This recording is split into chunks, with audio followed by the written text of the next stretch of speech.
Right now দুই বাংলার দর্শকপ্রিয় অভিনেত্রীদের মধ্যে অন্যতম রয়েছে জয়া আহসান। কেননা জয়া তার দীর্ঘদিনের ক্যারিয়ারে বেশ কয়েকটা চলচ্চিত্র দুই বাংলাতে দিয়েছে উপহার। তাই তো বলাই বাহুল্য যে তিনি তার অভিনয় দক্ষতার জন্য সম্প্রতি সময় সকল দর্শকদের কাছে থাকছে লাইমলাইটে। বাই দ্য ওয়ে, তারকাকে চলচ্চিত্রের পর্দায় যেমনটা প্রতিনিয়ত কাজ করতে দেখা যাচ্ছে, তেমনি সামাজিক যোগাযোগ মাধ্যমে জয়া আহসানকে দেখা যাচ্ছে সর্বদাই সক্রিয়।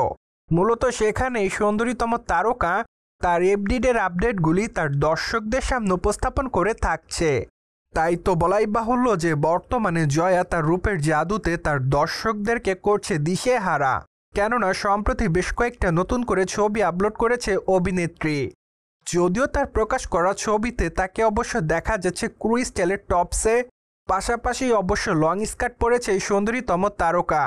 এমনকি তার টপসের উপরে তাকে অবশ্য দেখা যাচ্ছে শর্ট ব্লেজারে অ্যান্ড বাঁধা চুলে মানানসই অলঙ্কারের সঙ্গে ডিপ মেকআপে সম্প্রতি জয়া তার দর্শকদের কাছে এভাবে ছড়াচ্ছে গ্ল্যামার। তাই তো বলাই বাহুল্য যে তার রূপ লাবণ্যের প্রতি নতুন করে তার দর্শকরা হচ্ছে দিশেহারা।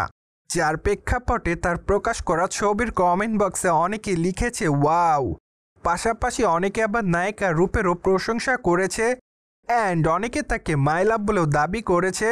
যদিও আবার অনেকে তাকে প্রিটি গার্ল লিখেছে, তাছাড়া অনেকে আবার তাকে গর্জিয়াস বলেও দাবি করেছে। দ্যাটস ওয়াই জয়ের রূপের প্রতি বর্তমানে সমগ্র নেটবাসী হচ্ছে দিশেহারা। প্রসঙ্গত আগামী দিনে জয়া আহসানের হাতে রয়েছে বেশ কয়েকটা প্রজেক্টের কাজ। তাই তো বলাই বাহুল্য যে খুবই শীঘ্রই দুই বাংলার অভিনেত্রী জয়া তার নতুন প্রজেক্টের নাম তার দর্শকদের সামনে প্রকাশ্যে আনবেন। অ্যান্ড এই সুন্দরীতম তারকাকে সর্বশেষ পুতুল নাচের ইতিকথা চলচ্চিত্রে দেখা গিয়েছে অভিনয় করতে। তাই তো বলাই বাহুল্য যে চলচ্চিত্রটিতে অভিনয় করার মাধ্যমে জয়া তার দর্শকদের কাছে বর্তমানে রয়েছে লাইমলাইটে।